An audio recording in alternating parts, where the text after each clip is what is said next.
അക്കാഡമിയുടെ food safety officer ക്ലാസ്സിലേക്ക് സ്വാഗതം. കഴിഞ്ഞ ക്ലാസ്സിൽ നമ്മൾ ഫുഡ് സേഫ്റ്റി ഓഫീസറിൻ്റെ കുറച്ച് ക്വസ്റ്റ്യൻസ് പ്രീവിയസ് ഇയറിൽ നടന്ന ഒരു ക്വസ്റ്റ്യൻ പേപ്പറിൻ്റെ കുറച്ച് ക്വസ്റ്റ്യൻസ് ഡിസ്കസ് ചെയ്തിരുന്നു. ഇന്ന് അതിൻ്റെ തുടർച്ചയെന്നോണം 6ാമത്തെ ക്വസ്റ്റ്യനാണ് നമ്മൾ ഡിസ്കസ് ചെയ്യാൻ പോണേ. എല്ലാവർക്കും ഒരിക്കൽ കൂടി ക്ലാസ്സിലേക്ക് സ്വാഗതം. 6ാമത്തെ ക്വസ്റ്റ്യൻ നമുക്ക് നോക്കാം. Which of the following statements are true? ഒന്നാമത്തെ statement, foods high in sugar and other solutes dry more slowly. 2, as drying progresses, the concentration of solutes in water increases, causing the drying rate to slow. 3, water that is most difficult to remove is that is chemically bound in the form of hydrates. 4, drying at high pressure occurs at lower temperature. 4 statements കൊടുത്തിരിക്കുകയാണ്. നമ്മളോട് ചോദിച്ചിരിക്കുന്നു ഇതിൽ ഏതാണ് true. Which of the following statements are true. നമുക്ക് answer നോക്കിയാൽ answer 1, 2, 3 ആണ്. അതിൽ options 1, 2, 3, 4 option A കൊടുത്തിട്ടുണ്ട്, option B 1, 2, 3 കൊടുത്തിട്ടുണ്ട്, ഓപ്ഷൻ സി 1, 3, 4 കൊടുത്തിട്ടുണ്ട്, ഓപ്ഷൻ ഡി 1, 2, 4 കൊടുത്തിട്ടുണ്ട്. ആൻസർ ഓപ്ഷൻ ബി 1, 2, 3 ആണ്. നമുക്ക് ഒന്നുകൂടി ഒന്ന് നോക്കിക്കഴിഞ്ഞാൽ ഏത് സ്റ്റേറ്റ്മെന്റ്സ് ആണ് ട്രൂ എന്നാ ചോദിച്ചിരിക്കുന്നത്. 1, 2, 3 സ്റ്റേറ്റ്മെന്റ് ആണ് ട്രൂ. അപ്പോൾ ഒന്ന് നോക്കാം. Foods high in sugar and other solutes dry more slowly അതാ പറഞ്ഞിരിക്കുന്നത്. അതായത് ഫുഡ്സ് എങ്ങനെയാ ഷുഗറിലോ അല്ലെങ്കിൽ മറ്റേതെങ്കിലും സൊല്യൂട്ട്സിലോ ഉള്ള ഫുഡ്സ് ഡ്രൈ ചെയ്യാനായിട്ട്, ഡ്രൈയിങ് എന്ന് പറഞ്ഞാൽ നമുക്കറിയാം ഡ്രൈയിങ് ഒരു പ്രിസർവേഷൻ ടെക്നിക്കാണ്. അപ്പോൾ ഡ്രൈ ചെയ്യാൻ ഷുഗറിലോ അല്ലെങ്കിൽ മറ്റ് സൊല്യൂട്ട്സിലോ ഉള്ള ഫുഡ്സ് ഡ്രൈ ചെയ്യാൻ സ്ലോ ആണ് എന്ന് പറഞ്ഞാൽ അവരുടെ ഡ്രൈയിങ് പ്രോസസ്സ് സ്ലോവിലിയേ നടക്കൂ എന്നാണ് ഒന്നാമത്തെ ഓപ്ഷൻ പറയുന്നത്. അത് ട്രൂ ആണെന്നാണ് പറയുന്നത്. ആസ് ഡ്രൈയിങ് പ്രോഗ്രസ്സസ്, ഇനി ഡ്രൈയിങ് എന്ന് പറഞ്ഞ പ്രോസസ്സ് അതൊരു ഫുഡ് പ്രിസർവേഷൻ പ്രോസസ് ആണ്. ആ പ്രോസസ് പ്രോഗ്രസ് ചെയ്യുന്നതിനനുസരിച്ച് concentration of solutes in water increases, causing the drying rate slow. വീണ്ടും ഡ്രൈയിങ് എന്ന് പറഞ്ഞാൽ വാട്ടർ കണ്ടന്റിനെ റിമൂവ് ചെയ്യുന്നതാണല്ലോ. അപ്പോൾ വാട്ടർ കണ്ടന്റിനെ റിമൂവ് ചെയ്യുമ്പോൾ ആ വാട്ടറിലുള്ള അല്ലെങ്കിൽ ഇപ്പോൾ സോൾട്ട് വാട്ടർ ഒക്കെ ആണെന്നുണ്ടെങ്കിൽ സോൾട്ട് വാട്ടറിൻ്റെ വാട്ടർ റിമൂവ് ചെയ്ത് കഴിഞ്ഞാൽ ആ സോൾട്ടിൻ്റെ കോൺസെൻട്രേഷൻ അവിടെ കൂടും. അതേമാതിരി ആസ് ഡ്രൈയിങ് പ്രോഗ്രസ്സസ്, ഇപ്പം നമ്മൾ ഒന്ന് എക്സാമ്പിൾ പറഞ്ഞാൽ നമ്മൾ ഒരു ഉപ്പിലിട്ട എന്താ പറയുക അല്ലെങ്കിൽ മാങ്ങ, ആ മാങ്ങ ഉപ്പിലിട്ട വെള്ളത്തിൽ നിന്ന് നമ്മൾ വെറുതെ വെയിലത്ത് വെച്ചു ഒന്ന് ആലോചിച്ച് നോക്കുമ്പോൾ എന്താ സംഭവിക്കുക, അതിൽ വെള്ളം പോയി കഴിഞ്ഞാൽ വാട്ടർ റിമൂവ് ചെയ്താൽ അത് ഡ്രൈ ആവും. ഡ്രൈ ആയി കഴിഞ്ഞാൽ അതിൻ്റെ അകത്ത് ആ ഉപ്പിൻ്റെ കോൺസെൻട്രേഷൻ കൂടും. അതാണ് പറഞ്ഞിരിക്കുന്നത്. അപ്പോൾ ആ ഡ്രൈയിങ് പ്രോസസ്സ് അങ്ങനെ വാട്ടർ റിമൂവ് ചെയ്യുന്നതിനനുസരിച്ച് അതിൻ്റെ അകത്തെ സൊല്യൂട്ടിൻ്റെ, അതായത് ആ സൊല്യൂട്ടിൻ്റെ കോൺസെൻട്രേഷൻ കൂടും. ആ കൂടുന്നതിനനുസരിച്ച് അത് ഡ്രൈയിങ് റേറ്റ് സ്ലോ ആക്കും എന്നാണ് അത് പറഞ്ഞിരിക്കുന്നത്. അതും ട്രൂ ആയിട്ടുള്ളൊരു കാര്യമാണ്. ആസ് ഡ്രൈയിങ് പ്രോസസ്സസ്, ഒന്നുകൂടി ശ്രദ്ധിച്ചേ, ആസ് ഡ്രൈയിങ് പ്രോഗ്രസ്സസ്, ഡ്രൈയിങ് എന്ന് പറഞ്ഞ പ്രോസസ്സ് മുന്നോട്ട് പോകുന്നതിനനുസരിച്ച് the concentration of solutes in വാട്ടറിലുള്ള കോൺസെൻട്രേഷൻ ഓഫ് സൊല്യൂട്ട് ഇൻക്രീസ് ചെയ്യും, causing the drying rate slow. എന്ത് സംഭവിക്കും? ഡ്രൈയിങ് റേറ്റ് സ്ലോ ആയിട്ട് മാറും എന്നാണ് പറഞ്ഞിരിക്കുന്നത്. ഇനി മൂന്നാമത്തെ സ്റ്റേറ്റ്മെന്റ് നോക്കൂ. Water that is most difficult to remove is that is chemically bound in the form of hydrate. അതായത് ഡ്രൈയിങ് എന്ന് പറഞ്ഞാൽ നമ്മൾ പറഞ്ഞു വാട്ടർ കണ്ടന്റിനെ റിമൂവ് ചെയ്യണം. വാട്ടർ എപ്പോഴും എന്ത് ചെയ്യും? ബൗണ്ട് ചെയ്തിട്ടുണ്ടാവും. ഹൈഡ്രേറ്റ്സിന്റെ ഫോമിലായിരിക്കും എന്ത് ചെയ്യുന്നത്? അത് ബൗണ്ട് ചെയ്തിരിക്കുന്നത്. അങ്ങനെ ഹൈഡ്രേറ്റ് ആയിട്ട് ബൗണ്ട് ചെയ്തിരിക്കുന്നത് ഡിഫിക്കൾട്ട് ടു റിമൂവ് ആയിരിക്കും. എന്ന് വെച്ചാൽ അതിനെ നമുക്ക് റിമൂവ് ചെയ്യാനായിട്ട് ഡിഫിക്കൾട്ട് ആയിരിക്കും. Water that is most difficult to remove is that is chemically bound in the form of hydrates. Okay, ഈ 3 സ്റ്റേറ്റ്മെന്റും ഡ്രൈയിങ്ങിനെ സംബന്ധിച്ച് എന്താണെന്നാണ് പറഞ്ഞിരിക്കുന്നത്? ശരിയാണെന്നാണ് പറഞ്ഞിരിക്കുന്നത്. 4ാമത്തെ സ്റ്റേറ്റ്മെന്റ് പറഞ്ഞിരിക്കുന്നത് drying at high pressure occurs at lower temperature എന്നാണ്. അപ്പോൾ അത് സ്റ്റേറ്റ്മെന്റ് ശരിയല്ല. Drying at high pressure occurs at low temperature എന്ന് പറഞ്ഞ സ്റ്റേറ്റ്മെന്റ് എന്തല്ല? ശരിയല്ല. ഓക്കെ, ഇതായിരുന്നു ഒന്നാമത്തെ ചോദ്യം. നമുക്ക് ഈ പ്രോസസ് ഓഫ് ഡ്രൈയിങ് എന്താണെന്നൊന്ന് ഡീറ്റെയിൽ നോക്കാം. Drying is among the most ancient and pre-eminent physical methods of preservation. അതായത് ഫുഡ് പ്രിസർവ് ചെയ്യുന്നതിൽ ഏറ്റവും എമിനൻ്റ് ആയിട്ടുള്ള പ്രീ എമിനൻ്റ് എന്ന് വെച്ചാൽ വളരെ കാലങ്ങളായിട്ട് നമ്മൾ ഉപയോഗിച്ചുകൊണ്ടിരിക്കുന്ന അല്ലെങ്കിൽ എന്താ പറയുക ഒരു ഏൻഷ്യൻ്റ് മെത്തേഡാണ് എന്തെന്ന് പറയുന്നത് ഈ ഡ്രൈയിങ് എന്ന് പറഞ്ഞാൽ which is a physical method of preservation ആണ്. ഓക്കെ, കെമിക്കൽ മെത്തേഡ് അല്ല, ഫിസിക്കൽ മെത്തേഡ് ഓഫ് പ്രിപ്പറേഷനിൽ വരുന്നതാണ് എന്തെന്ന് പറയുന്നത് drying, which is a most ancient and preeminent physical method of preservation ആണ്. ക്ലിയർ ആയോ? ഡ്രൈയിങ് എന്താണെന്ന് ചോദിച്ചാൽ drying is among the most ancient and preeminent physical method of preservation ആണ്. Okay, ഇനി drying is a process of, important ആണ്, ശ്രദ്ധിച്ചിരിക്കണേ. Drying is a process of moisture removal. Drying എന്താണ്? Moisture removal ആണ്. It's a process of moisture removal from a solid involving the mechanism of combined heat and mass transfer. എന്തൊക്കെ ഉണ്ടാവും ഇതിൻ്റെ അകത്ത്?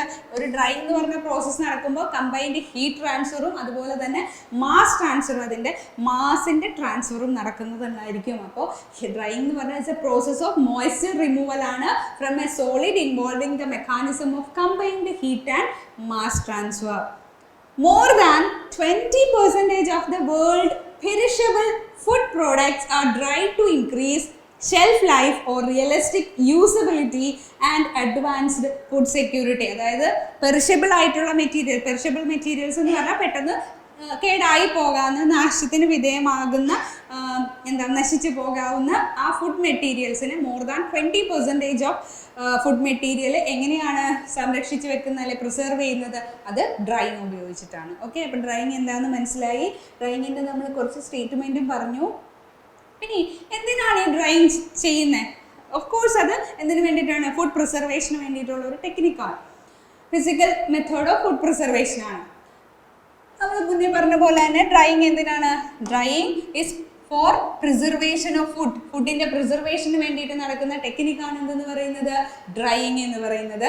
Decreasing the weight and bulk of food, decreasing the weight and bulk of food to economise shipping and canning cost. Drying ചെയ്ത് കഴിഞ്ഞാൽ എന്താണ് ഈ വസ്തുക്കളുടെ അല്ലെങ്കിൽ ഫുഡ് മെറ്റീരിയലിൻ്റെ സൈസ് ഡിക്രീസ് ചെയ്യാം. അതുപോലെ തന്നെ എന്ത് സംഭവിക്കും? അതിൻ്റെ വെയിറ്റ്, ആ ബൾക്കായിട്ടുള്ള അതിൻ്റെ വെയിറ്റ് നമുക്ക് റെഡ്യൂസ് ചെയ്യാൻ പറ്റും. ഇത് ക്യാനിങ് ഓഫ് ഫുഡ്, അതായത് ഫുഡ് പാക്കേജിങ്ങിനും അതുപോലെ തന്നെ ദൂര സ്ഥലത്തേക്കുള്ള എക്സ്പോർട്ടിങ്ങിനും ഷിപ്പിങ്ങിനും പോലുള്ള ഇതിലേക്ക് നമുക്ക് എളുപ്പമാക്കി തരാനായിട്ട് എന്തിനു സാധിക്കും? ഡ്രൈയിങ്ങിന് സാധിക്കും. Okay, and production of convenience products such as instant coffee, milk powder, അതേമാതിരി ഇൻസ്റ്റൻ്റ് ആയിട്ടുള്ള, അതായത് കൺവീനിയൻറ്റ് പ്രോഡക്റ്റ്, നമുക്ക് ഇതുപോലെ എക്സ്പോർട്ട് ചെയ്യാൻ പറ്റുന്ന പ്രോഡക്ട്സുകളൊക്കെ ഉണ്ടാക്കാനായിട്ട് ഡ്രൈയിങ് എന്ന് പറയുന്ന പ്രോസസ്സാണ് അല്ലെങ്കിൽ ആ ഒരു ഫിസിക്കൽ മെത്തേഡ് ഓഫ് പ്രിസർവേഷൻ ആണ് യൂസ് ചെയ്യുന്നത്. അപ്പോൾ പർപ്പസ് എന്തൊക്കെയാണെന്ന് ചോദിച്ചാൽ പ്രിസർവേഷൻ ഓഫ് ഫുഡ്, ഫുഡിൻ്റെ പ്രിസർവേഷന് വേണ്ടിയിട്ട് വളരെ ഏൻഷ്യൻ്റ് ആയിട്ട് നടന്നിരുന്ന ഒരു മെത്തേഡാണ് ഡ്രൈയിങ് എന്ന് പറയുന്നത്. അത് decreasing the weight and bulk of the food, economise shipping and canning, ഷിപ്പിങ്ങും അതുപോലെ തന്നെ ക്യാനിങ് ഓഫ് ഫുഡ്, അതായത് ഫുഡ് പാക്കേജിംഗ് ഒക്കെ കുറച്ചും കൂടെ കൺവീനിയൻ്റ് ആക്കാൻ വേണ്ടിയിട്ട് നമുക്ക് എന്ത് യൂസ് ചെയ്യാം? ഡ്രൈയിങ് എന്ന് പറയുന്ന പ്രിസർവേഷൻ മെത്തേഡ് യൂസ് ചെയ്യാം. പിന്നെ ഉള്ളത് നമുക്ക് കൺവീനിയൻ്റ് ആയിട്ടുള്ള ഫുഡ് പ്രോസസ്സിലൂടെ കൺവീനിയൻ്റ് ആയിട്ടുള്ള ഫുഡ്സ് ഉണ്ടാക്കാൻ വേണ്ടിയിട്ട് ലൈക്ക് കോഫി പൗഡർ അതുപോലെ തന്നെ മിൽക്ക് പൗഡർ ഇതൊക്കെ ഉണ്ടാക്കാൻ വേണ്ടിയിട്ട് നമുക്ക് എന്ത് ഉപയോഗിക്കാം? ഈ ഡ്രൈയിങ് മെത്തേഡ് ഉപയോഗിക്കാം. അപ്പോൾ പർപ്പസ് ഓഫ് ഡ്രൈയിങ് എന്താണെന്ന് മനസ്സിലായി എന്ന് വിശ്വസിക്കുന്നു. അങ്ങനെയാണെങ്കിൽ എന്തൊക്കെയാണ് ഈ ഡ്രൈയിങ് എന്ന് പറയുന്ന ഈ ഫിസിക്കൽ മെത്തേഡ് ഓഫ് പ്രിസർവേഷനെ അഫക്റ്റ് ചെയ്യുന്ന factors that influence drying of food എന്തൊക്കെയാണെന്ന് നോക്കിയാൽ, ഒന്ന് ഡ്രൈയിങ് ടെമ്പറേച്ചർ. നമുക്കറിയാം ടെമ്പറേച്ചർ എന്തുമാത്രം ഉണ്ടോ അതിനനുസരിച്ചിട്ട് എന്ത് സംഭവിക്കും? വാട്ടർ കണ്ടന്റിനെ റിമൂവ് ചെയ്യാനായിട്ട് സാധിക്കും. അപ്പോൾ ഡ്രൈയിങ് ടെമ്പറേച്ചർ ഇമ്പോർട്ടൻറ്റ് ഫാക്ടറാണ് എന്തിനെ ഇൻഫ്ലുവൻസ് ചെയ്യുന്ന ഡ്രൈയിങ് ഓഫ് ഫുഡിനെ. രണ്ട്, ഹ്യൂമിഡിറ്റി ഓഫ് എയർ. അതായത് നമ്മൾ വെയിലത്ത് വെച്ചിട്ടാണ് സാധാരണ എന്തെങ്കിലും സാധനം ഉണക്കുക അല്ലേ? അപ്പോൾ അതുപോലെ ഹ്യൂമിഡിറ്റി, അന്തരീക്ഷത്തിൽ വാട്ടർ കണ്ടന്റ് ഉള്ള സിറ്റുവേഷനിൽ ഡ്രൈയിങ് കുറച്ച് കുറവായിരിക്കും അല്ലേ? പിന്നെ വെലോസിറ്റി ഓഫ് എയർ, കാറ്റ് അല്ലേ, അതാണ് വെലോസിറ്റി ഓഫ് എയർ. പിന്നെ ടൈം, എത്ര സമയം നമ്മൾ ഡ്രൈയിങ്ങിന് വേണ്ടി യൂസ് ചെയ്യുന്നത്. ഇത്രയും ഫാക്ടേഴ്സ് ആണ് ഡ്രൈയിങ് ഓഫ് ഫുഡിനെ എഫക്റ്റ് ചെയ്യുന്നത്. ഒന്നുകൂടി ഞാൻ നോക്കിയേ, ഡ്രൈയിങ് ടെമ്പറേച്ചർ, എന്തുമാത്രം ടെമ്പറേച്ചർ അവൈലബിൾ ആണ് അതിനനുസരിച്ച് ഡ്രൈയിങ്ങിനെ നമുക്ക് ഫാസ്റ്റ് ആക്കാനായിട്ട് പറ്റും. ഓക്കെ, രണ്ടാമത്തത് റിലേറ്റീവ് ഹ്യൂമിഡിറ്റി ഓഫ് എയർ ആണ്. ഹ്യൂമിഡിറ്റി, അന്തരീക്ഷത്തിലുള്ള വാട്ടർ കണ്ടന്റ്, ആ വാട്ടർ കണ്ടന്റ് എത്രത്തോളം ഉണ്ടോ അതിനനുസരിച്ച് ഡ്രൈയിങ്ങിൻ്റെ സ്പീഡ് കുറയും അല്ലേ. കൂടുതലാണ് ജലകണികകളുള്ളതെങ്കിൽ അല്ലെങ്കിൽ അവിടെ നമ്മൾ പറയുന്ന ഈ പറഞ്ഞ ടെമ്പറേച്ചർ അവിടെ കുറവാണെന്നുണ്ടെന്നുണ്ടെങ്കിൽ ഡ്രൈയിങ് എന്ത് ചെയ്യും, ഡ്രൈയിങ് റേറ്റ് കുറവായിരിക്കും. വെലോസിറ്റി ഓഫ് എയർ കൂടുതലാണെന്നുണ്ടെങ്കിൽ അത് ഓഫ് കോഴ്സ് ഡ്രൈയിങ്ങിനെ ഫാസ്റ്റ് ആക്കും. ദെൻ ഡ്രൈയിങ് ടൈമും ഇമ്പോർട്ടൻറ്റ് ഫാക്ടറാണ്. ഓക്കെ, അപ്പോൾ നമ്മളിപ്പോൾ പറഞ്ഞത് ഫിസിക്കൽ മെത്തേഡ് ഓഫ് ഫുഡ് പ്രിസർവേഷനിൽ വരുന്ന ഡ്രൈയിങ് എന്ന് പറയുന്ന ഇൻഷ്യൻ്റായി യൂസ് ചെയ്തുകൊണ്ടിരുന്ന അല്ലെങ്കിൽ ചെയ്തുകൊണ്ടിരിക്കുന്ന ഒരു ടെക്നിക്കിനെ പറ്റിയിട്ടാണ്. നമുക്ക് ഒന്നുകൂടി ഒന്ന് പരിശോധിച്ച് കഴിഞ്ഞാൽ എന്തൊക്കെയാണ് പറഞ്ഞേ, കുറേ സ്റ്റേറ്റ്മെൻറ്റ് പറഞ്ഞായിരുന്നു എന്തൊക്കെയാണ് ഡ്രൈയിങ്, അതിൽ ട്രൂ ആയിട്ടുള്ളത് എന്താണെന്ന് പറഞ്ഞ് കുറച്ച് സ്റ്റേറ്റ്മെൻറ്റാണ് പറഞ്ഞത്. അതായത് സൊല്യൂട്ടിൻ്റെ കണ്ടന്റ് കൂടുന്നതിനനുസരിച്ച്, അതായത് foods high in sugar and other solute dry more slowly എന്ന് പറഞ്ഞൊരു സ്റ്റേറ്റ്മെൻറ്റ് പറഞ്ഞു. അത് ശരിയാണ് ഡ്രൈയിങ്ങിനെ സംബന്ധിച്ച്. As drying progresses the concentration of solutes in water increases causing the drying rate slow ആക്കും. Water that is most difficult to remove is that is chemically bound in the form of hydrates എന്ന ഫോമിലായിരിക്കും അത് എന്ത് ചെയ്യുന്നിരിക്കുന്നത്, bound ചെയ്തിരിക്കുന്നത്. ഇത്രയും കാര്യങ്ങൾ പറഞ്ഞു, അത് true ആണെന്ന് പറഞ്ഞു. എന്നിട്ട് നമ്മൾ എന്ത് ചെയ്തു, അതുമായിട്ട് ബന്ധപ്പെട്ട ഡ്രൈയിങ് എന്താണ് അതിൻ്റെ യൂസ് എന്നുള്ള കാര്യങ്ങളൊക്കെ പറഞ്ഞു. അതായത് പർപ്പസ് പറഞ്ഞു. അത് കഴിഞ്ഞിട്ട് ഫാക്ടേഴ്സ് ഇൻഫ്ലുവൻസിങ് ഡ്രൈയിങ് പറഞ്ഞു. Drying temperature, relative humidity, velocity of air, drying time, ഇതൊക്കെയാണ് നമ്മൾ പറഞ്ഞത് അല്ലേ. ഇനി നമ്മൾ 7ാമത്തെ ചോദ്യത്തിലേക്ക് പോവുകയാണ്. അടുത്ത ക്വസ്റ്റ്യൻ, 7th ക്വസ്റ്റ്യൻ ഞാൻ വായിക്കാം. Foods processed using high pressure technology, gamma irradiation, high electric field pulse and thermosonication are known as. Option A, minimally processed foods. Option B, UHT processed foods. Option C, aseptically processed foods. Option D, all of the above. ഈ question PSC deleted question ആണ്. 7th question PSC deleted question ആണ്. So നമ്മൾ next ക്വസ്റ്റ്യനിലേക്ക് പോവുകയാണ്.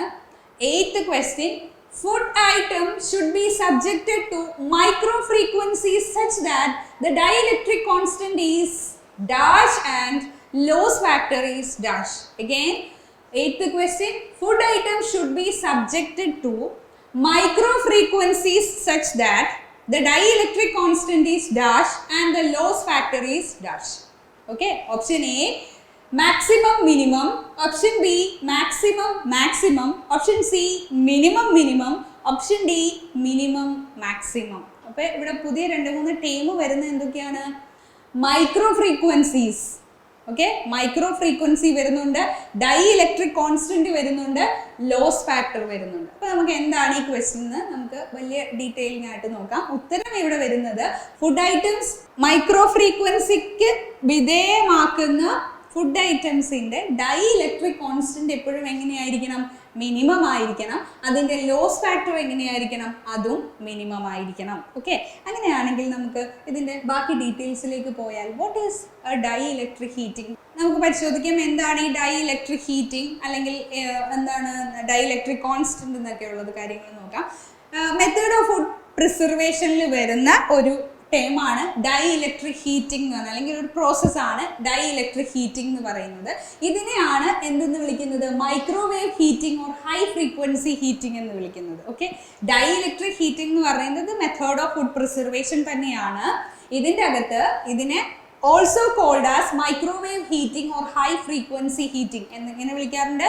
Microwave heating അല്ലെങ്കിൽ high frequency heating എന്ന് വിളിക്കുന്നത് എന്തിനെയാണ്, ഡൈ ഇലക്ട്രിക് ഹീറ്റിങ്ങിനെയാണ്. Okay, the depth of penetration of microwaves energy is determined by. അപ്പോൾ ഇത് ഹീറ്റിംഗ് ആണ്, ഹീറ്റിംഗ് പ്രൊസീജിയർ ആണ് അല്ലേ. അപ്പോൾ ആ ഹീറ്റിങ്ങിൻ്റെ, ആ മൈക്രോവേവ് കടന്നു പോകുന്ന ആ ഹീറ്റിങ്ങിൻ്റെ പെനട്രേഷനെ എങ്ങനെ, മൈക്രോവേവ് എനർജി എങ്ങനെയൊക്കെയാണ്, അതിൻ്റെ ഡെപ്തിനെ എങ്ങനെയൊക്കെയാണ് ഡിപ്പെൻഡ് ചെയ്തിരിക്കുന്നത്, ഏതൊക്കെ ഫാക്ടേഴ്സ് വെച്ചിട്ടാണ് ഡിപ്പെൻഡ് ചെയ്തിരിക്കണേന്ന് നോക്കിയാൽ, ഒന്നുകൂടി പറയാം, the depth of penetration of microwaves energy, അതായത് ഫുഡ് മെറ്റീരിയലിലേക്ക് കടന്നു പോകുന്ന ആ മൈക്രോവേവ് എനർജിയുടെ ഡെപ്ത് എങ്ങനെയാണ് ഡിറ്റർമൈൻ ചെയ്യുന്നതെന്ന് ചോദിച്ചാൽ 2 ഫാക്ടറാണ് അതിന് ഡിറ്റർമൈൻ ചെയ്യാൻ കാരണമാകുന്നത്.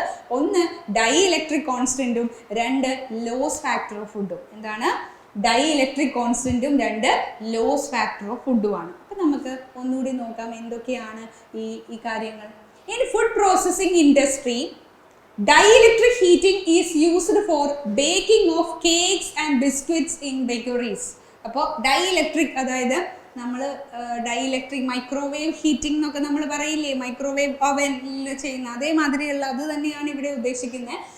In food processing industry dielectric heating ആണ് ബേക്കിംഗ് ഓഫ് കേക്ക്സും അതുപോലെ ബിസ്ക്കറ്റ്സിൻ്റെ ഒക്കെ നിർമ്മാണത്തിന് വേണ്ടിയിട്ട് യൂസ് ചെയ്യുന്നത്. Okay, the dielectric constant is the ability of a material to store microwave energy. അതായത് ഡൈഇലക്ട്രിക് കോൺസ്റ്റന്റ് എന്ന് പറഞ്ഞാൽ ഇവിടെ ഫുഡ് ഇൻഡസ്ട്രിയിൽ നമ്മൾ പറയുമ്പോൾ ഒരു മൈക്രോവേവിനെ, അതായത് ഫോം ഓഫ് എനർജി, ആ ഹീറ്റ് എനർജീനെ അബ്സോർബ് ചെയ്തെടുക്കാൻ അല്ലെങ്കിൽ എന്ത് ചെയ്യാൻ, സ്റ്റോർ ചെയ്യാൻ ആവശ്യമായിട്ടുള്ള അതിൻ്റെ അല്ലെങ്കിൽ സ്റ്റോർ ചെയ്യാനുള്ള അതിൻ്റെ എബിലിറ്റീനെ വിളിക്കുന്ന പേരാണ് dielectric constant. Dielectric constant is the ability of a material to store microwave energy. Microwave എനർജീനെ സ്റ്റോർ ചെയ്യാനുള്ള ഒരു ആരുടെയാണ്, ഒരു മെറ്റീരിയലിൻ്റെ എബിലിറ്റീനെയാണ് നമ്മൾ എന്ത് വിളിക്കുക, dielectric constant. Whereas the dielectric loss factor is the ability of a material to dissipate microwave energy as a heat.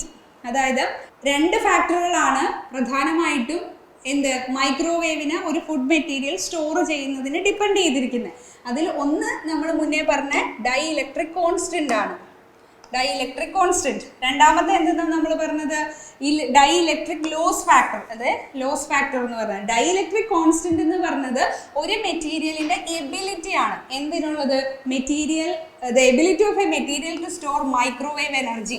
Microwave എനർജീനെ store ചെയ്യാനുള്ള എബിലിറ്റിയും മറ്റേതെന്ന് പറയുന്നത്, അതായത് ഡൈഇലക്ട്രിക് ലോസ് ഫാക്ടർ എന്ന് പറയുന്നത് is the ability of a material to dissipate microwave energy as heat. ഹീറ്റായിട്ട് ചിതറി പോവാൻ, അതായത് ലോസ് ചെയ്യുന്നതിന് എബിലിറ്റിനെയാണ്, ആ ലോസ് ചെയ്യാനുള്ള കപ്പാസിറ്റി അല്ലെങ്കിൽ ആ എബിലിറ്റിയാണ് ഡൈഇലക്ട്രിക് ലോസ് ഫാക്ടർ എന്ന് പറയുന്നത്. മറ്റേതെന്ന് പറയുന്നത് ഡൈഇലക്ട്രിക് കോൺസ്റ്റന്റ് എന്ന് പറയുന്നത് മൈക്രോവേവിനെ സ്റ്റോർ ചെയ്യാനുള്ള കപ്പാസിറ്റിയാണ്. അടുത്ത ക്വസ്റ്റ്യനിലേക്ക് പോവാം, 9ാമത്തെ ക്വസ്റ്റ്യനിലേക്ക് പോവാം. In which of the following ways does absorption of gamma radiation takes place? Question ഒരിക്കൽ കൂടി പറഞ്ഞാൽ, 9th question, in which of the following ways does absorption of gamma radiation takes place? Option A, photoelectric effect. Option B, Crompton effect. Option C, pair production. Option D, all of the mentioned. Answer, all of the mentioned. അതായത് നമ്മുടെ question ഇതാണ്, absorption of gamma radiation, അതായത് ഫുഡിനെ നമ്മൾ എന്താ gamma radiation വഴി നമ്മൾ preserve ചെയ്യും. അതിൽ ഗാമ റേഡിയേഷൻ അബ്സോർബ് ചെയ്യുന്നത് ഏതൊക്കെ രീതിയിലാണെന്നാണ് ചോദ്യം. അതിൽ ആൻസർ പറയുകയാണെങ്കിൽ ഓപ്ഷൻ എ ഫോട്ടോ ഇലക്ട്രിക് എഫക്റ്റും ഉണ്ട്, ഓപ്ഷൻ ബി ക്രോംപ്ടൺ എഫക്റ്റ് ഉണ്ട്, ഓപ്ഷൻ സി പെയർ പ്രൊഡക്ഷനും ഉണ്ട്. Option A photo electric effect, അതായത് ഗാമ റേഡിയേഷൻ അബ്സോർബ് ചെയ്യാവുന്ന മെത്തേഡ് ഏതൊക്കെയാണ്, photo electric effect, Crompton effect, pair production. നമുക്ക് ഈ ക്വസ്റ്റ്യൻ്റെ ഡീറ്റെയിലേക്ക് പോവാം. ഫുഡ് ഇറാഡിയേഷൻ എന്താണെന്ന് നോക്കാം. എന്താണ് food irradiation? Food irradiation is a non-thermal technology often called cold pasteurization. അതായത് ഇതും എന്ത് തന്നെയാണ്, ഒരു പ്രിസർവേഷൻ തന്നെയാണ് അല്ലേ. പക്ഷെ ഇവിടുത്തെ പ്രത്യേകത എന്താ, നോൺ തെർമൽ ടെക്നോളജി. അതായത് നമ്മളിവിടെ എന്താണ് ടെമ്പറേച്ചറുള്ള തെർമൽ പ്രോസസ്സുകളെ യൂസ് ചെയ്തുകൊണ്ടിട്ടുള്ള ഒരു ടെക്നോളജി അല്ല. So non thermal ടെക്നോളജിയാണ് food irradiation എന്ന് പറയുന്നത്. ഓഫൻ കോൾഡ് പാസ്ചറൈസേഷൻ അല്ലെങ്കിൽ ഇറാഡിയേഷൻ പാസ്ചറൈസേഷൻ എന്നാണ് എന്തിനെ വിളിക്കുന്നത്, ഫുഡ് ഇറാഡിയേഷനെ വിളിക്കുന്നത്. ഓക്കെ, അതായത് ഇതൊരു നോൺ തെർമൽ പ്രോസസ്സാണ്. അല്ലെങ്കിൽ ഇതിനെ എന്ത് വിളിക്കാം, കോൾഡ് പാസ്ചറൈസേഷൻ എന്ന് വിളിക്കാം. അതുമല്ല എന്നുണ്ടെങ്കിൽ ഇറാഡിയേഷൻ പാസ്ചറൈസേഷൻ എന്ന് വിളിക്കാം. എന്തിനെ, ഇറാഡിയേഷൻ ഓഫ് ഫുഡിന്. Because it does not increase the temperature during the treatment. അതായത് ഇറാഡിയേഷൻ നടക്കുന്ന സമയത്ത് അവിടെ എന്ത് നടക്കുന്നില്ല, ടെമ്പറേച്ചറിൻ്റെ ഇൻക്രീസ് ഉണ്ടാകുന്നില്ല. അതുകൊണ്ട് തന്നെയാണ് ഇതിനെ എന്ത് വിളിക്കുന്നത്, കോൾഡ് പാസ്ചറൈസേഷൻ എന്ന് വിളിക്കുന്നത്. അതും അല്ലെങ്കിൽ നോൺ തെർമൽ ടെക്നോളജി എന്ന് വിളിക്കുന്നത്. ഈ പ്രോസസ്സ് നടക്കുമ്പോൾ ടെമ്പറേച്ചറിൻ്റെ ഇൻക്രീസ് ഉണ്ടാവില്ല. അതാണ് ഇറാഡിയേഷൻ. അതൊരു ഫുഡ് പ്രിസർവേഷൻ ടെക്നിക്കാണ്. നമുക്ക് നോക്കാം. Food irradiation can be accomplished using different radiation sources such as gamma rays. ഇനി എങ്ങനെയൊക്കെയാണ് ഈ ഫുഡ് ഇറാഡിയേഷൻ നടത്തുന്നത്? നമ്മൾ പറഞ്ഞു അതൊരു നോൺ തെർമൽ അല്ലെങ്കിൽ കോൾഡ് പാസ്ചറൈസേഷൻ ടെക്നിക്കാണ്.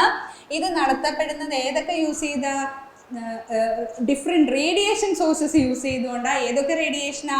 ഗാമ റേസ് ഉണ്ട്, എക്സ് റേസ് ഉണ്ട്, ആൻഡ് ഇലക്ട്രോൺ ബീംസ്. ഏതൊക്കെ യൂസ് ചെയ്യും? ഗാമ റേസ് ഉണ്ട്, എക്സ് റേസ് ഉണ്ട്, ഇലക്ട്രോൺ ബീംസിനെ യൂസ് ചെയ്ത് ചെയ്യുന്ന ടെക്നിക്കാണ് എന്തെന്ന് പറയുന്നത്? Food irradiation. റേസ് അതായത് റേഡിയേഷനെയാണ് ഇവിടെ യൂസ് ചെയ്യുന്നത്, തെർമൽ എനർജി അല്ല. Okay.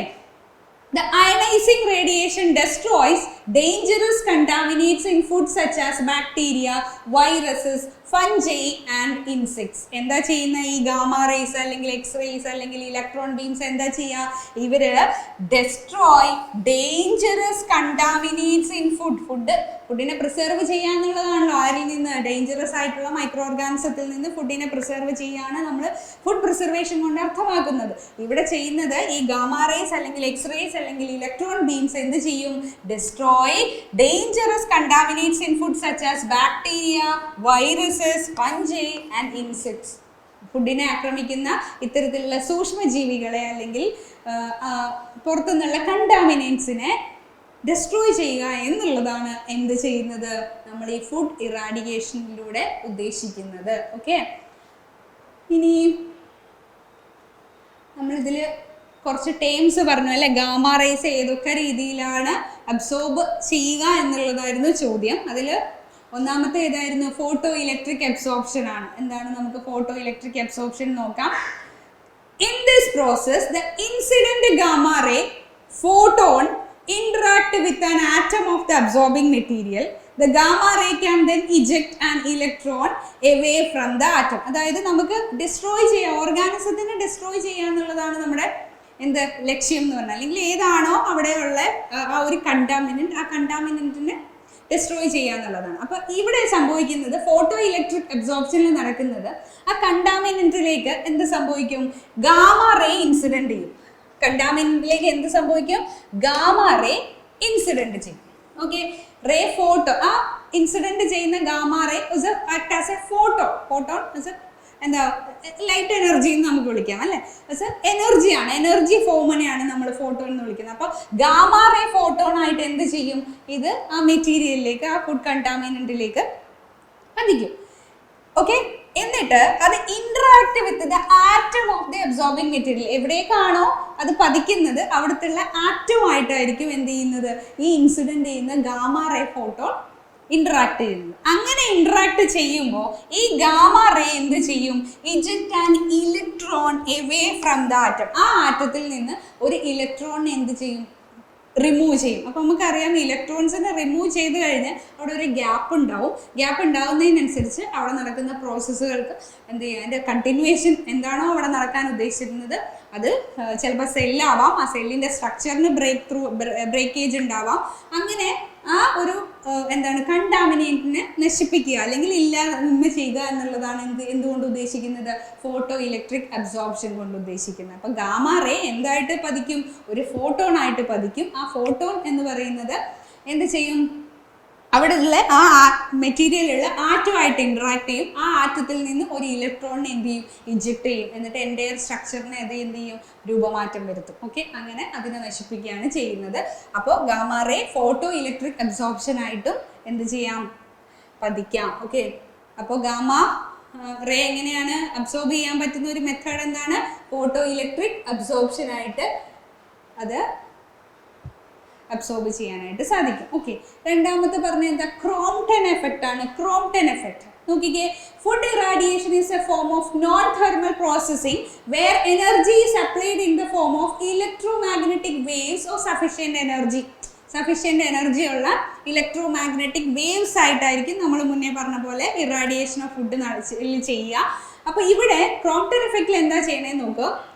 Electromagnetic waves sufficient energy ഉള്ള ഇലക്ട്രോമാഗ്നറ്റിക് വേവ്സ് ആയിട്ട് അപ്ലൈ ചെയ്യും ടു നോക്ക് an electron from the outer shell of an atom or molecule. അതായത് ഒരാറ്റത്തിൻ്റെ ന്യൂക്ലിയസ്, ഞാൻ ജസ്റ്റ് ഒന്ന് വരയ്ക്കുകയാണ്. ന്യൂക്ലിയസ്, അതിൻ്റെ എന്താണ് തൊട്ടടുത്ത ഷെല്ല്, അതിൻ്റെ തൊട്ടടുത്ത ഷെല്ല് ഇതാണെന്ന് വിചാരിക്കാം. അപ്പോൾ ഇവിടെ ഒരു ജസ്റ്റ് ഒരു ഇലക്ട്രോൺ, ജസ്റ്റ് ഒരു ഇമാജിനേഷൻ നിങ്ങൾക്ക് കിട്ടാൻ വേണ്ടിയിട്ട് പറയുകയാണ്. അപ്പോൾ ഈ ക്രോംപ്ടൺ എഫക്റ്റ് എന്ന് പറഞ്ഞാൽ ഈ ഔട്ടർ മോസ്റ്റ് ഷെല്ലിലുള്ള ഔട്ടർ ഷെല്ലിലുള്ള ഔട്ടർ ഷെല്ലിലുള്ള ഒരു ഇലക്ട്രോണിനെ എന്ത് ചെയ്യണം, മീൻസ് ഇലക്ട്രോണിനെ ഒരു ആറ്റത്തിൻ്റെയോ മോളിക്യൂളിലെയോ ഔട്ടർ ഷെല്ലിലുള്ള ഇലക്ട്രോൺസിനെ റിമൂവ് ചെയ്യണം അല്ലേ. ആ റിമൂവ് ചെയ്യുന്ന ആ എഫക്റ്റിനെയാണ് എന്തുപയോഗിച്ചിട്ട്, നോൺ തെർമൽ ആയിട്ടുള്ള റേഡിയേഷൻ ഉപയോഗിച്ചുകൊണ്ട് എന്ത് ചെയ്യും, ഔട്ടർ ഷെല്ലിലുള്ള ഈ ഇലക്ട്രോണിനെ ഇവിടുന്ന് റിമൂവ് ചെയ്യുന്ന പ്രോസസ്സാണ്. അപ്പോൾ ആറ്റത്തിൻ്റെ സ്ട്രക്ചർ മാറില്ലേ, ഇലക്ട്രോൺസ് മാറുമ്പോൾ സ്ട്രക്ചർ മാറും. അങ്ങനെ ആ എൻറ്റയർ എന്താണോ അവിടെ കണ്ടാമിനേറ്റ് ആയിട്ട് നിൽക്കുന്ന അതിൻ്റെ സ്ട്രക്ചറിനെ ഡെസ്ട്രോയ് ചെയ്യുക, അതാണ് ഉദ്ദേശിക്കുന്നത് ക്രോംപ്ടൺ എഫക്റ്റിലൂടെ.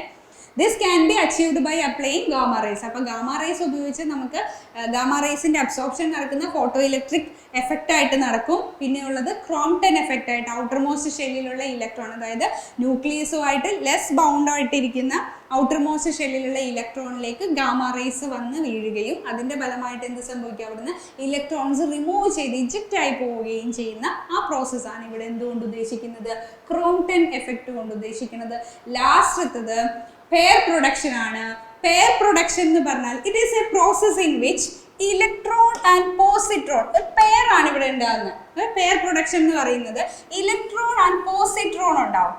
പോസിട്രോൺ എന്താ, പോസിട്രോൺ എന്ന് പറയുന്നത് is the charge having a mass equal to that of electron but possess positive charge. Charge ആർക്ക് ഈക്വൽ ആയിരിക്കും, ഇലക്ട്രോണിന് ഈക്വൽ ആയിരിക്കും. ഇലക്ട്രോണിന്റെ ഈക്വൽ ആണ്, ഇതൊരു ഇലക്ട്രോൺ ആണ്. അതുപോലെ തന്നെ പോസിട്രോൺ എന്ന് പറഞ്ഞാൽ is a charge having, positron is a charge having a mass equal to that of electron but possess positive charge. അതായത് ഇതാണ് ഒരു പോസിട്രോൺ, ഇത് ഇലക്ട്രോൺ, ഇത് പോസിട്രോൺ. ഓക്കെ, ഇവർക്ക് എന്താ പ്രത്യേകത, ഇത് രണ്ടും ചാർജ് ക്യാരിയേഴ്സ് തന്നെയാണ്. പോസിട്രോണിന് എന്താ പ്രത്യേകത, പോസിറ്റീവ് ചാർജ് ക്യാരി ചെയ്യുന്നതായിരിക്കും, mass equal to that of electron, ഇലക്ട്രോണിന്റെ മാസിന് ഈക്വൽ ആയിരിക്കും. അപ്പൊ ഇവിടെ പെയർ പ്രൊഡക്ഷൻ എന്ന് പറയുമ്പോൾ pair production is a process in which the electron and positron എന്താണ്, positron is the charge having a mass equal to that of electron but possess positive charge are formed by an incident photon on the nucleus. ഈ gamma rays ന്യൂക്ലിയസിൽ പതിക്കുന്നതിന്റെ ഫലമായിട്ട് എന്ത് സംഭവിക്കും, അവിടുന്ന് പോസിട്രോണും, അതായത് ഇവിടെ ന്യൂക്ലിയസ് ഉദ്ദേശിക്കുന്ന ആറ്റം തന്നെയാണ്, ആറ്റത്തിൽ പതിക്കുന്നതിന്റെ ഫലമായിട്ട് അവിടുന്ന് ഒരു എല്ലാത്തിനും ഇലക്ട്രോൺസ് ആണ് ഇജക്റ്റ് ആവുന്നത്. ആ ഇലക്ട്രോൺ ഇജക്റ്റ് ആവും. ആ ഇജക്റ്റ് ആവുന്ന ഇലക്ട്രോൺസിന് എന്താ സംഭവിക്കുക, രണ്ട് പെയർ ഉണ്ടാവും ആ ഇലക്ട്രോൺസിന്റെ. ഒന്ന് ഇലക്ട്രോണും, സാധാ നെഗറ്റീവ് ചാർജുള്ള ഇലക്ട്രോണും, മറ്റൊന്ന് പോസിട്രോൺ എന്ന് പറയുന്ന ഇലക്ട്രോണിന്റെ അതേ മാസം എന്നാൽ ചാർജ് പോസിറ്റീവ് ആയിട്ടുള്ള ആ ഒരു കണവും ഉണ്ടാവുന്നതാണ് എന്തെന്ന് പറയുന്നത്, പെയർ പ്രൊഡക്ഷൻ എന്ന് പറയുന്നത്. ഓക്കെ, അപ്പോൾ ഇത് മൂന്നാണ്, photo electric effect, Crompton effect, അതുപോലെ തന്നെ പെയർ പ്രൊഡക്ഷൻ. ഇത് മൂന്നാണ് എന്തെന്ന് പറയുന്നത്, ഗാമ റേസ് അബ്സോർപ്ഷൻ നടക്കുന്ന മൂന്ന് മാർഗങ്ങൾ. അടുത്തത് last question, 10th question. Which among the following claims is prohibited? Which among the following claims is prohibited? Option A, unsubstantiated claims. Option B, claims of vegetable and non-vegetable. Option C, claims of quality. Option D, none of the mentioned. ഉത്തരം option A, unsubstantiated claims ആണ്. അപ്പോൾ ഇതും അതായത് നമ്മുടെ ഫുഡുമായിട്ട് ബന്ധപ്പെട്ട് എന്തൊക്കെ claims available ആണ് എന്നുള്ള, അല്ലെങ്കിൽ ക്ലെയിംസ് ഉണ്ട് എന്നുള്ളതിനെ പറ്റിയിട്ടുള്ള സെക്ഷനിൽ നിന്നുള്ളതാണ്. Food safety and allied laws എന്ന് പറഞ്ഞ ഒരു പോർഷൻ സിലബസിൽ പഠിക്കാനുണ്ട്. അപ്പോൾ അത്തരത്തിലുള്ള പോർഷനിൽ നിന്നുള്ള ക്വസ്റ്റ്യൻസും ക്വസ്റ്റ്യൻ പേപ്പറിലുണ്ട്. അപ്പോൾ അങ്ങനത്തെ ഉള്ള ക്വസ്റ്റ്യൻ നമ്മൾ പഠിച്ചിരിക്കേണ്ടതാണ്. അപ്പോൾ ഇന്നത്തെ ക്ലാസ് ഇതോടുകൂടി വൈൻഡപ്പ് ചെയ്യുകയാണ്. Thank you.